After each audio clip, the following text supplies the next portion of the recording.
नमस्कार दोस्तों, good morning. तो चलिए शुरू करते हैं अपना चैप्टर नंबर 4 का रिवीजन, जिसका नाम है इनकम फ्रॉम हाउस प्रॉपर्टी।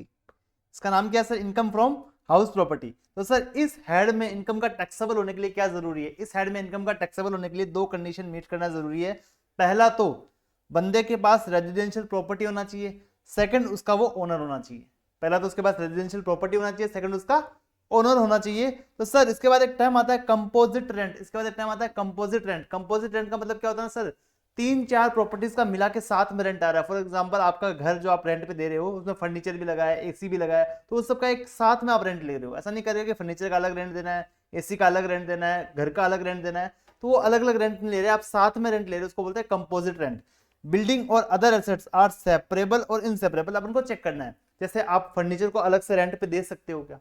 क्या आप एसी को अलग से रेंट पे दे सकते हो क्या? क्या आप घर को अलग से रेंट पे दे सकते हो क्या? तो अगर ऐसा सेपरेट करना पॉसिबल है आपके लिए, अगर वो सेपरेबल है, तो क्या होगा ना, बिल्डिंग का जो रेंट आएगा ना वो आपका हाउस प्रॉपर्टी एड में टैक्सेबल होगा। वो जो अदर एसेट का जो रेंट आएगा वो आपका बिजनेस या फिर अदर सोर्सेज में टैक्सेबल होगा एज पर देयर नेचर। अगर वो इनसेपरेबल है तो सारा का सारा रेंट आपका बिजनेस हेड में टैक्सेबल होगा या फिर अदर सोर्सेज हेड में टैक्सेबल होगा एज पर देयर नेचर। समझ गए मेरी बात को? सर हाउस प्रॉपर्टी हेड में तो सबसे इंपॉर्टेंट है, हाउस प्रॉपर्टी में सबसे जो इंपॉर्टेंट है वो है ये फॉर्मेट। ये आपको पता होना चाहिए, आप एग्जाम में कोई भी क्वेश्चन सॉल्व कर सकते हो। क्या है, देखो मेरी बात समझना। एग्जाम में आपको क्या करना है, जो भी वैल्यूज दे रखी है उनको इस फॉर्मेट में आपको पुट करना है सिर्फ।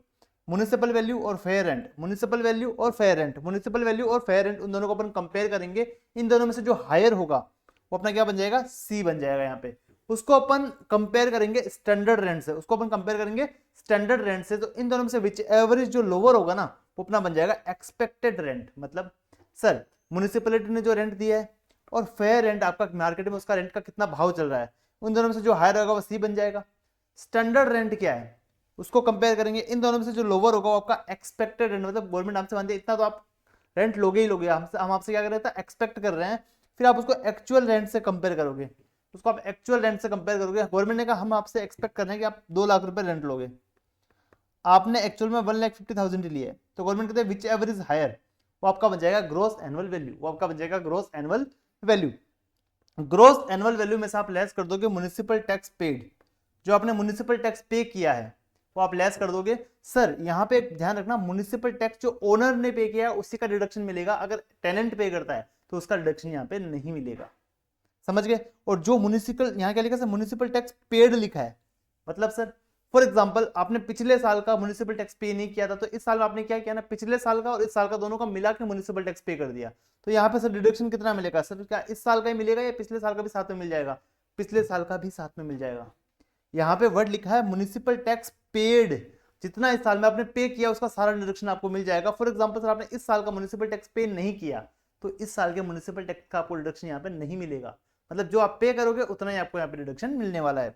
उसके बाद ये लेस करने के बाद आपके पास आ जाएगा नेट एनुअल वैल्यू, उसमें से आप लेस कर दोगे 30% स्टैंडर्ड डिडक्शन। और हाउस के लिए अगर आपने कोई लोन लिया है तो उससे इंटरेस्ट का रिडक्शन आपको मिल जाएगा अंडर सेक्शन 24B।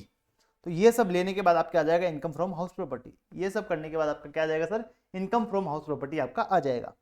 देखो मैंने यहाँ क्या लिखा, only municipal tax paid in current financial allowed. इस साल में आपने कितने भी साल का पे किया हो, अगर आपने अगले साल का एडवांस भी पे कर दिया है तो भी आपको यहाँ डिडक्शन मिल जाएगा। ओनली पेड पे आपको यहाँ पे डिडक्शन मिलता है। और इंटरेस्ट का डिडक्शन आपको मिलता ही है। Interest on loan taken for acquisition of property, अगर आपने घर खरीदने के लिए, कंस्ट्रक्ट कराने के लिए, रिपेयर के लिए, रिन्यू के लिए या फिर रिकंस्ट्रक्शन के लिए अगर आपने लोन लिया है तो उसके इंटरेस्ट का आपको यहाँ पे डिडक्शन मिल जाएगा। कितना मिलेगा वो मेरी बात को समझना, कितना मिलेगा मेरी बात को समझना। अब देखो सर फॉर एग्जाम्पल, सर ये एक लाइन आपने छुड़वा दी, ये लाइन मैं आपको थोड़ी देर बाद बताऊंगा, ठीक है? चलो अब आपको देखना है सर जो आपका घर है वो लेट आउट घर है, मतलब आपने इसको किराए पे दे रखा है या फिर आपका सेल्फ ऑक्यूपाइड है जिसमें आप खुद रहते हो, या फिर आपने इसको किराए पे नहीं दे रखा है। सर अगर आपने किराए पे दे रखा है तो उसका इंटरेस्ट का रिडक्शन आपको कैसे मिलेगा? अगर आपने उसको किराए पे नहीं दे रखा है या फिर आप उसमें खुद रहते हो तो उसका आपको इंटरेस्ट का रिडक्शन कैसे मिलेगा? अब मेरी बात समझना, सर आपने आज लोन लिया, सर फॉर एग्जाम्पल आपने आज लोन लिया है 1 अप्रैल 2025 को, तो क्या एक दिन में आपका घर बन जाएगा क्या? नहीं सर, हमारा घर एक दिन में नहीं बनेगा, हमारे घर को बनते हुए 1 डेढ़ 2 साल भी लग सकता है। फॉर एग्जाम्पल अपना घर रेडी हुआ 31 मार्च 2027 को, ठीक है? 2 साल में अपना घर रेडी हुआ, तो सर 2 साल तो घर रेडी हो रहा था, वहां पे हम किसी को रहने के लिए जगह दे ही नहीं सकते थे, किसी से रेंट ले ही नहीं सकते थे, तो उस टाइम पे क्या करेंगे, उस इंटरेस्ट को बोलते हैं प्री कंस्ट्रक्शन इंटरेस्ट। देखो लोन अगर ले लिया है तो ब्याज तो लगेगा, ब्याज तो इस पीरियड का भी लगेगा, तो इस पीरियड के ब्याज का अपन को डिडक्शन मिलेगा कहाँ, जहां से अपन को रेंट भी नहीं आ रहा है, तो इंटरेस्ट का डिडक्शन अपन लेंगे किस में से, क्योंकि यहाँ अपन क्या करते हैं, जो रेंट आ रहा है उसी में से लेस करते हैं ना, तो यहाँ तो रेंट आ ही नहीं रहा है 2 साल, तो उसका डिडक्शन अपन को कैसे मिलेगा, तो इस इंटरेस्ट को बोलते हैं प्री कंस्ट्रक्शन इंटरेस्ट, इसको बोलते हैं sir pre construction interest. Sir इसका डिडक्शन कैसे मिलेगा, जब आपका घर बन के तैयार हो जाता ना जिस साल में, उसके जस्ट अगले साल से आपके रेंट में से इसका डिडक्शन मिलना स्टार्ट हो जाता है। समझे मेरी बात को? देखो क्या लिखा, प्री कंस्ट्रक्शन या acquisition period interest from loan date till last year from year in which construction completed और एक्विजिशन मेड, वहां तक का जो इंटरेस्ट है उसका डिडक्शन आपको कैसे मिलता है, तो यहां तक के इंटरेस्ट का अपन टोटल लगा लेंगे, उसको 5 इक्वल इंस्टॉलमेंट्स में बांट लेंगे और हर साल एक एक इंस्टॉलमेंट का अपन यहाँ पे डिडक्शन ले लेंगे, हर साल एक एक इंस्टॉलमेंट का यहाँ पे अपन डिडक्शन ले लेंगे। समझे मेरी बात को? सर उसके बाद वाला मतलब फॉर एग्जांपल 27-28 का जो इंटरेस्ट है, 27-28 का जो इंटरेस्ट है उसका डिडक्शन, उसका तो आपको फुल्ली मिल जाएगा, उसका फुल प्लस इसका 1/5, इस टाइम के इंटरेस्ट का 1/5 आपको यहाँ पे डिडक्शन मिल जाएगा। आई होप आपको यहाँ तक क्लियर है। आपका प्रॉपर्टी क्या है सर, लेट आउट प्रॉपर्टी, आपने उसको भाड़े पे दे रखा है प्रॉपर्टी, समझ गए सर? सर हमारा मान लीजिए प्रॉपर्टी भाड़े पे आपने नहीं दे रखा है, तो उसके केस में प्री कंस्ट्रक्शन इंटरेस्ट का सेम टू सेम रूल है, टोटल इंटरेस्ट का 1/5 कर देंगे अपन, 1/5 कर देंगे और 5 इक्वल इंस्टॉलमेंट में हम आगे आने वाले सालों में इसका डिडक्शन ले लेंगे। पर ध्यान रखना आपका उस सेम ईयर का इंटरेस्ट हो या फिर आपका पिछला वाला 1/5 आ रहा हो, दोनों मिला के आप मैक्सिमम जो डिडक्शन ले सकते हो ना, वो आपका 2 लाख या 30,000 ही ले सकते हो। सर 2 लाख या फिर 30,000 ही ले सकते हो। सर ये कब 2 लाख ले सकते हैं, कभी 30,000 ले सकते हैं, अगर आपने जो लोन लिया है वो घर को बनाने के लिए लिया है, अगर आपने घर को बनाने के लिए लोन लिया है तो आपका इंटरेस्ट का मैक्सिमम डिडक्शन होगा 2 लाख रुपए। अगर आपने लोन जो लिया है रिपेयर रिनोवेशन के लिए लिया है तो आपका मैक्सिमम इंटरेस्ट का रिडक्शन होगा 30,000। यहां तक आपको क्लियर है? आई होप आपको यहां तक क्लियर है, आई होप आपको यहां तक क्लियर है। बहुत आसान है यार, बहुत आसान है, मेरी बात को समझना। इंटरेस्ट का रिडक्शन कैसे मिलता है सर, पहले देखेंगे घर अपना लेट आउट है या फिर सेल्फ ऑक्यूपाइड। अगर लेट आउट है तो अपन को जितना भी इंटरेस्ट लग रहा है घर बनने के बाद तो उसका पूरे का अपन को डिडक्शन मिल जाएगा उस साल में, कोई दिक्कत नहीं है। और जो घर बनने से पहले का मतलब जब लोन लिया और जब तक घर बना उन दोनों के बीच का जो डिफरेंस है उसमें भी ब्याज लगा होगा, उस ब्याज का 1/5 कर देंगे और हर साल में एक एक करके इंस्टॉलमेंट में उसका डिडक्शन ले लेंगे। समझ गए मेरी बात को? सर समझ गए। सर सेल्फ ऑक्यूपाइड प्रॉपर्टी में क्या था, सेल्फ ऑक्यूपाइड प्रॉपर्टी में सेम टू सेम आपको करना है, जो पुराना वाला इंटरेस्ट था, जो लोन लिया और जब घर बन के तैयार हो, उन दोनों के बीच का जो डिफरेंस में जो ब्याज लगा है उसका 1/5 कर लेंगे, एक एक इंस्टॉलमेंट में उसका डिडक्शन लेंगे। बट वो इंटरेस्ट प्लस जो इस साल का इंटरेस्ट आ रहा है दोनों मिला के मैक्सिमम आपको डिडक्शन 2 लाख ही मिलेगा, मैक्सिमम आपको डिडक्शन 2 लाख ही मिलेगा। इसका एग्जांपल लेते हैं, देखो फॉर एग्जांपल आपका पुराना वाला इंटरेस्ट कितना है सर, आपका पुराना वाला इंटरेस्ट है 3 लाख रुपए, तो आप क्या करोगे, इसको डिवाइड बाय 5 कर दोगे, कितना आएगा सर 60,000। और इस साल का जो इंटरेस्ट है वो कितना है सर, वो है 2,20,000। तो आपको इस साल में कितना डिडक्शन मिलेगा, एक तो ये 220 प्लस ये 60, कितना मिलेगा टोटल मिला के, तो 2,80,000। आपका इंटरेस्ट का रिडक्शन कितना हो रहा है एलिजिबिलिटी के लिए, 2,80,000 रुपए। बट आपका प्रॉपर्टी क्या है सर, सेल्फ ऑक्यूपाइड है, तो आपको यहाँ पे मैक्सिमम 2 लाख का ही डिडक्शन मिलेगा, ये पूरा नहीं मिलेगा, आपको मैक्सिमम 2 लाख ही मिलेगा। सर फॉर एग्जांपल हमने लोन ले रखा था रिपेयर के लिए, हमने घर बनाने के लिए लोन नहीं लिया था, रिपेयर के लिए लिया था, तो यहाँ पे ये 60,000 और ये 280 होता है, बट आपको मैक्सिमम इंटरेस्ट का रिडक्शन मिलेगा 30,000। आपको मैक्सिमम इंटरेस्ट का रिडक्शन कितना मिलेगा सर, 30,000 ही यहाँ पे मिलेगा। आई होप आपको यहाँ तक ये क्लियर है, आई होप आपको यहाँ तक क्लियर है। सर अब देखो क्या लिखा है सर, ये 30,000 2 लाख का जो लिमिट है ना वो ओनर वाइज है, प्रॉपर्टी वाइज नहीं है। फॉर एग्जांपल एक प्रॉपर्टी के 2 ओनर है तो दोनों को अलग अलग 2 लाख और 30,000 का, 2 लाख और 30,000 का इसका डिडक्शन मिलने वाला है। ऐसा नहीं है कि दोनों को आधा आधा कर देंगे, डिडक्शन को आधा आधा नहीं करेंगे, दोनों को अलग अलग मिल जाएगा। सर सेल्फ ऑक्यूपाइड प्रॉपर्टी के केस में जो यहाँ पे देखा ना, सेल्फ ऑक्यूपाइड प्रॉपर्टी के केस में इंटरेस्ट का रिडक्शन अगर आप 115 BSc फॉलो करते हो तो आपको नहीं मिलेगा। ये अपने जब चैप्टर 1 रिवाइज किया तब मैं आपको बताया था इसका रिडक्शन नहीं मिलता है। No deduction of interest if interest paid outside India without deducting TDS।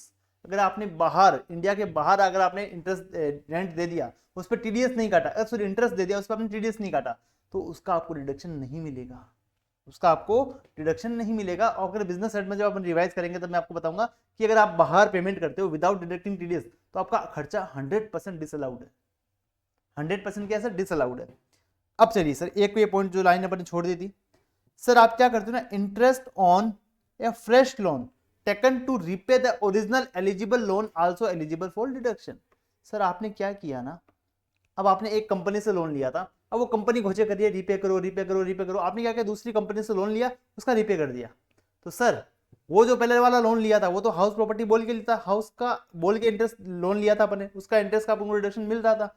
अब जो नया लोन लिया तो अपने तो क्या किया, उस पुराने वाले लोन को चुकाने के लिए लिया है, तो क्या इसके इंटरेस्ट का भी हमको रिडक्शन मिलेगा क्या हाउस प्रॉपर्टी में? तो ये कह रहे हैं हाँ भाई आपको इस इंटरेस्ट का भी रिडक्शन हाउस प्रॉपर्टी एड में मिल जाएगा। अगर आपने फ्रेश लोन लिया है पुराने वाले लोन को चुकाने के लिए तो नए लोन के इंटरेस्ट का भी आपको रिडक्शन यहाँ पे मिल जाएगा। चलो next, determination of annual value, determination of annual value. Annual value कैसे निकालते हैं, एनुअल वैल्यू किसको बोलते हैं पता है आपको, एनुअल वैल्यू किसको बोलते हैं सर, इसको एनुअल वैल्यू बोलते हैं सर, ग्रॉस एनुअल वैल्यू को ही एनुअल वैल्यू बोलते हैं, ध्यान रखना सर। तो एनुअल वैल्यू कैसे निकालेंगे सर, मैं बताऊं कैसे निकालेंगे, municipal value, fair rent whichever is higher, तो अपना आ जाएगा सी वाला, स्टैंडर्ड रेट से कंपेयर करेंगे, विच एवर इज लोअर अपना आ जाएगा एक्सपेक्टेड रेंट, उसको कंपेयर करेंगे एक्चुअल रेंट से, विच एवर इज हायर अपना आ जाएगा ग्रॉस एनुअल वैल्यू, मतलब higher lower higher, higher lower higher अपन को यहाँ पे देखना है। तो सर यहाँ पे कुछ अलग केसेस दे रखे हैं, उसमें आप एनुअल वैल्यू कैसे निकालोगे वो देखना। सर अगर आपने प्रॉपर्टी पूरे साल में भाड़े पे दे रखा है, अगर आपने प्रॉपर्टी पूरे साल में भाड़े पे दे रखा है तो आपका जैसे नॉर्मल प्रोसीजर है वैसे ही आपको एनुअल वैल्यू निकालना है, मतलब एक्सपेक्टेड रेंट और actual rent whichever is higher आपका क्या आ जाएगा सर, एनुअल वैल्यू आ जाएगा। Let out property vacated for part of the year, मतलब आपका घर पूरे साल भाड़े पे नहीं रहा था, कुछ टाइम के लिए वो खाली भी रहा था, तो क्या होगा ना सर, एक्चुअल रेंट जो आपको मिला है और रिसीवेबल है वही आपका क्या बन जाएगा सर, जीएवी बन जाएगा। मतलब फिर एक्सपेक्टेड रेंट से उसको कंपेयर नहीं करेंगे, सिंपल सी बात है ना सर, एक्सपेक्टेड रेंट पूरे साल का आएगा, आपको मिला तो 8 महीने का रेंट है, तो आप पूरे 8 महीने के रेंट को 12 महीने के रेंट से कैसे कंपेयर कर सकते हो, नहीं कर सकते ना। तो जो आपको सर रेंट मिला है ना वही आपका क्या बन जाएगा, जीएवी बन जाएगा। सर सेल्फ ऑक्यूपाइड प्रॉपर्टी है, आप खुद रहते हो उस घर में या फिर आपने घर को ताला लगा रखा है, तो उसका जीएवी आएगा नील, आपको कोई रेंट मिला ही नहीं है तो जीएवी क्या आएगा सर, नील आएगा। Sir house property is let out for part of the year and self occupied for the part of the year, मतलब आधे साल तो आपका घर रेंट पे था और आधे साल आप खुद रहे उस घर में, तो आपका क्या होगा ना, एक्सपेक्टेड रेंट और actual rent whichever is है। तो सर आप इसमें भी ये बोल सकते हो ना कि हमको तो सिर्फ 6 महीने का ही रेंट मिला था, हमको तो पूरा रेंट भी नहीं मिला था, तो आप पूरे साल के एक्सपेक्टेड रेंट से 6 महीने के एक्चुअल रेंट को क्यों कंपेयर कर रहे हो, बोल सकते हैं सर। पर गवर्नमेंट ने ऐसे यहाँ पे नियम बनाया कि अगर आपका घर खाली रहता है, अगर आप किराएदार ढूंढ रहे हो तो हम तो जो आपको एक्चुअल रेंट मिला है उतना ही आपका जीएवी मान लेंगे, बट आप किराएदार नहीं ढूंढ रहे हो, आपने घर खाली करवाया आप खुद रहने लग गए, तो भाई एक्सपेक्टेड रेंट को हम पूरे एक्चुअल रेंट से कंपेयर करेंगे और आपका जीएवी बनाएंगे वहां पे। सर अब गवर्नमेंट बोलती है आप मैक्सिमम 2 हाउस को सेल्फ ऑक्यूपाइड प्रॉपर्टी मान सकते हो, अगर उससे ज्यादा आपके पास घर है तो आपको उसको deemed to be let out मानना पड़ेगा, उसका जो एक्सपेक्टेड रेंट आएगा उसके हिसाब से आपको यहाँ पे अपना कैलकुलेशन करना पड़ेगा इनकम फ्रॉम हाउस प्रॉपर्टी का। तो देखो क्या लिखा, अगर आपके पास 2 से ज्यादा घर है तो any 2 residential house property, only any residential 2 house property considered as self occupied, उन सारी प्रॉपर्टीज में से कोई भी 2 प्रॉपर्टी को आप सेल्फ ऑक्यूपाइड मान लो जिनका जीएवी आपका नील हो जाएगा, आपको वहां पे टैक्स पे करने का जरूरत नहीं है। जो बच गए हैं, जो रिमेनिंग प्रॉपर्टी बच गई है वो आपकी deemed to be let out मान ली जाएगी और उनका जो एक्सपेक्टेड रेंट आएगा वो आपका जीएवी बन जाएगा, उसके हिसाब से आपका इनकम फ्रॉम हाउस प्रॉपर्टी निकलेगा, उस पर आपका टैक्स बनेगा। हाउस प्रॉपर्टी आपने as a stock in trade रखी है अपने पास, as a stock in trade रखी है, तो उस प्रॉपर्टी का 2 साल तक के लिए जीएवी नील माना जाएगा, 2 साल के बाद उनको deemed to be let out मान लिया जाएगा। अगर 2 साल में उस प्रॉपर्टी को आप बेच देते हो तो अच्छी बात है, अगर 2 साल में आप उसको नहीं बेच पाते हो तो उसका आपका एक्सपेक्टेड रेंट क्या बन जाएगा सर, जीएवी बन जाएगा और आपको उसको उस पर आपको टैक्स निकालना पड़ेगा। समझे मेरी बात को। फॉर एग्जांपल एक बिल्डर है जो बिल्डिंग बनाता है, बिल्डिंग में बहुत सारे फ्लैट बना के फिर वो बेचता है, तो जैसे उसने बिल्डिंग बना ली, जब उसका कंप्लीशन सर्टिफिकेट आ गया वहां से गवर्नमेंट बोलती है हम आपको 2 साल का टाइम देते हैं, या तो इन फ्लैट्स को बेच दो, अगर 2 साल में नहीं बिके, जितने फ्लैट बच गए उनका एक्सपेक्टेड रेंट आपका जीएवी बन जाएगा और उस पर हम टैक्स निकालेंगे, उससे आपका इनकम फ्रॉम हाउस प्रॉपर्टी का कैलकुलेशन होगा, उस पर हम आपसे टैक्स का वसूली करेंगे। तो आपके पास 2 साल का टाइम है, फटाफट से फ्लैट को बेच दो, अदरवाइज आपका ये लेट आउट प्रॉपर्टी मान लिया जाएगा, इसका जो एक्सपेक्टेड रेंट आएगा उस पर हम आपसे टैक्स ले लेंगे। चलो, हाउस प्रॉपर्टी ए portion let out end portion self occupied. पूरा घर है सर, उसमें 6 कमरे हैं, 3 कमरे आपने रेंट पे दे दिए, 3 कमरे आपने रेंट पे नहीं दिए, तो आप क्या करोगे ना, पूरे घर की कैलकुलेशन 2 पार्ट में करोगे। एक तो ऐसा मान के, एक ये वाला पोर्शन सेल्फ ऑक्यूपाइड है, ये वाला पोर्शन आपका लेट आउट है, तो सेल्फ ऑक्यूपाइड प्रॉपर्टी का जीएवी नील आ जाएगा, और लेट आउट वाला प्रॉपर्टी का आप यहाँ पे कैलकुलेशन करके इनकम फ्रॉम हाउस प्रॉपर्टी निकाल दोगे। और ध्यान रखना यहाँ पे जो आपका म्युनिसिपल टैक्स वगैरह है ना, ये जो म्युनिसिपल वैल्यूएशन है, फेयर रेंट है, स्टैंडर्ड रेंट है, म्युनिसिपल टैक्स वगैरह है, ये सब आपके आधे आधे हो जाएंगे, या फिर जिस पोर्शन में आपने घर को रेंट पे दिया है उस हिसाब से हो जाएंगे। फॉर एग्जाम्पल आपने 60% घर को रेंट पे दिया है, सारा 60% उधर चला जाएगा, 40% आपका सेल्फ ऑक्यूपाइड के लिए मान लिया जाएगा, if given for full property. Okay, अगर आप पूरा प्रॉपर्टी का आपको दे रखा है तभी आपको एलोकेशन करना है, अदरवाइज ऐसा बोले ना कि भाई 60% प्रॉपर्टी का जीएवी, 60% प्रॉपर्टी का म्युनिसिपल टैक्स इतना है, 60% प्रॉपर्टी का फेयर रेंट इतना है, तो उसको आपको पूरा ही लेना है। फिर अगर पूरे प्रॉपर्टी का फेयर रेंट दे रखा है तो आपको वहां पे अपना रेशियो के हिसाब से आपको निकालना पड़ेगा। फिर एक पॉइंट आता है अनरियलाइज रेंट, मतलब जो रेंट आपको मिला ही नहीं है। तो गवर्नमेंट बोलती है अगर जो रेंट आपको मिला ही नहीं है उसमें हम आपसे टैक्स नहीं लेंगे। If assessee not capable to collect rent from tenant then it is not taxable in house property head. अगर एसएससी को रेंट मिला ही नहीं है अपने टेनेंट से तो गवर्नमेंट बोलती है हम आपसे टैक्स नहीं लेंगे, बट आपको 3-4 कंडीशन फुलफिल करनी पड़ेगी। कौन सी कंडीशन सर? पहली बात तो आपकी टेनेंसी बोनाफाइड होनी चाहिए, आपने अच्छे इरादों से घर किराए पे दिया था। सेकंड, जो डिफॉल्ट टेनेंट है जिसने आपको भाड़ा नहीं दिया उसने घर खाली कर दिया होना चाहिए। तीसरा, जो डिफॉल्ट टेनेंट है वो आपकी किसी भी प्रॉपर्टी में जो आपके नाम पर है उसमें नहीं होना चाहिए। ऐसा नहीं कि आपने इस घर से निकाला और अपना दूसरा घर था उसमें उसको रहने के लिए जगह दे दी, ऐसा नहीं होना चाहिए। और एसएससी ने रीजनेबल स्टेप्स ले लिए हैं अपने रेंट की रिकवरी के लिए, मतलब जो कोर्ट केस उसको करने थे वो सबको कर चुका है।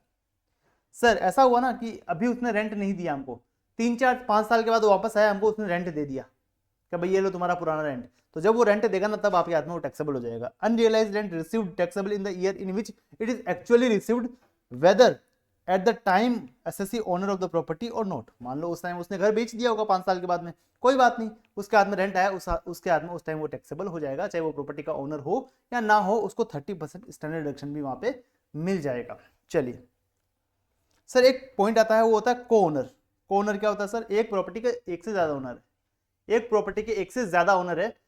तो अगर एक प्रॉपर्टी के एक से ज्यादा ओनर है, उस प्रॉपर्टी को आपने लेट आउट दे रखा है, मतलब उसको रेंट पे दे रखा है, तो अपन क्या करेंगे, जैसे नॉर्मली हाउस प्रॉपर्टी का इनकम निकालता है वैसे उसका निकालेंगे, और पूरा इनकम निकालने के बाद फिर लास्ट में जो इनकम फ्रॉम हाउस प्रॉपर्टी आएगा उसको उनके रेशियोज में बांट देंगे। फॉर एग्जाम्पल या तो 50-50 है, या फिर 60-40 है, या फिर 30-70 है, जैसा भी उनका ओनरशिप है उस हिसाब से उस प्रॉपर्टी को बांट देंगे। समझ गए मेरी बात को? प्रॉपर्टी के इनकम को बांट देंगे। पहले कंप्यूटेशन अपन करेंगे एज पर नॉर्मल प्रोविजन, जैसे अपन को लगा ही नहीं है कि भाई घर 2 जनों का है, ऐसे अपन कंप्यूटेशन करेंगे और लास्ट में आके क्या करेंगे ना, अपन उनको रेशियोज में बांट देंगे। सर अगर प्रॉपर्टी सेल्फ ऑक्यूपाइड है तो पता है आपको हर ओनर को सेपरेटली 2 लाख और 30,000 का डिडक्शन मिलता है यहाँ पे इंटरेस्ट वाला। मैंने आपको बताया था ये प्रॉपर्टी वाइज नहीं मिलता, ये ओनर वाइज मिलता है। ठीक है, चलिए नेक्स्ट। सर एक पॉइंट आता है डीम्ड ओनरशिप। आपको ओनर मान लिया जाएगा, आपको ओनर मान लिया जाएगा अगर आप क्या करते हो ना, अपनी प्रॉपर्टी अपनी स्पाउस यानी कि अपनी पत्नी या फिर अपने पति को ट्रांसफर कर देते हो, अपनी प्रॉपर्टी अपनी पत्नी या पति को ट्रांसफर कर देते हो विदाउट कंसिडरेशन या फिर इनएडिक्वेट कंसिडरेशन, यानी कि आप 10 रुपए में आपने मुंबई का घर उसको ट्रांसफर कर दिया। एडिक्वेट है क्या कंसिडरेशन? नहीं है सर, मुंबई का घर 10 रुपए में थोड़ी आता है। तो आपने विदाउट कंसिडरेशन या फिर इनएडिक्वेट कंसिडरेशन में अपने घर को ट्रांसफर कर दिया अपने स्पाउस को, तो वो प्रॉपर्टी आपके स्पाउस की ही मानी जाएगी। फॉर एग्जाम्पल, अब एग्जाम्पल लेते हैं, आपका यहाँ पे क्या है सर, पति है, हस्बैंड है, और ये आपकी वाइफ है। हस्बैंड ने क्या किया, अपनी वाइफ को प्रॉपर्टी ट्रांसफर कर दिया विदाउट कंसिडरेशन, तो सर उस प्रॉपर्टी से जो भी इनकम आएगा ना वो हस्बैंड के हाथ में ही टैक्सेबल होने वाला है, वो हस्बैंड के हाथ में टैक्सेबल होने वाला है। इन केस ऑफ डाइवर्स, अगर डाइवर्स हो गया, अगर डाइवर्स हो गया तो सिर्फ वो प्रॉपर्टी का इनकम उसकी वाइफ के हाथ में टैक्सेबल होगा, अगर उस टाइम उसने प्रॉपर्टीज को ट्रांसफर किया है तो।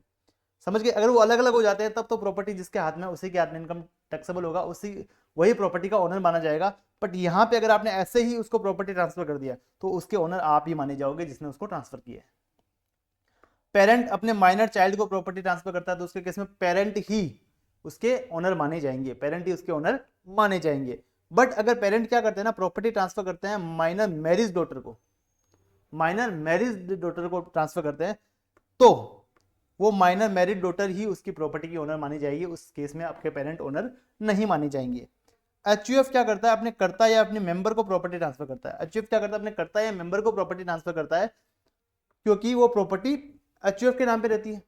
प्रॉपर्टी एचयूएफ के नाम पे रहती है तो उसका ओनर कौन माना जाएगा सर, एचयूएफ माना जाएगा। फॉर एग्जांपल मेरी बात समझना, एचयूएफ क्या करता है ना, एचयूएफ क्या करता है, अपने कर्ता या अपने मेंबर के नाम पे प्रॉपर्टी रखता है या उनको ट्रांसफर करता है। एचयूएफ क्या करता है, अपने कर्ता या अपने मेंबर को प्रॉपर्टी ट्रांसफर करता है तो वो प्रॉपर्टी किसके नाम पे है सर, एचयूएफ के नाम पे। उसको ट्रांसफर किसको किया है, कर्ता और एचयूएफ का, कर्ता और मेंबर को ट्रांसफर किया, उसके केस में उसका एचयूएफ ही उसका प्रॉपर्टी का ओनर माना जाएगा। Sir member of cooperative society, member of cooperative society क्या करते हैं ना, कोऑपरेटिव सोसाइटी को अपनी प्रॉपर्टी ट्रांसफर करते हैं। फॉर एग्जांपल एक सोसाइटी बन रही है, वहां पे सबके प्लॉट है, वो क्या करते हैं ना, एक सोसाइटी बनाते हैं। एक सोसाइटी बन रही है, वहां पे बहुत सारे मेंबर्स होंगे, उनके आपस में प्लॉट्स होंगे आसपास में, वो सब अपने प्लॉट्स को अपनी कोऑपरेटिव सोसाइटी को देते हैं, बोलते हैं यहाँ तो अब एक अच्छी सी सोसाइटी बना दो, यहाँ अच्छी सी एक सोसाइटी बना दो। सोसाइटी तो बना देंगे बट सर ध्यान रखना, एक बार प्रॉपर्टी किसके नाम पे गई सर, कोऑपरेटिव सोसाइटी के नाम पे गई।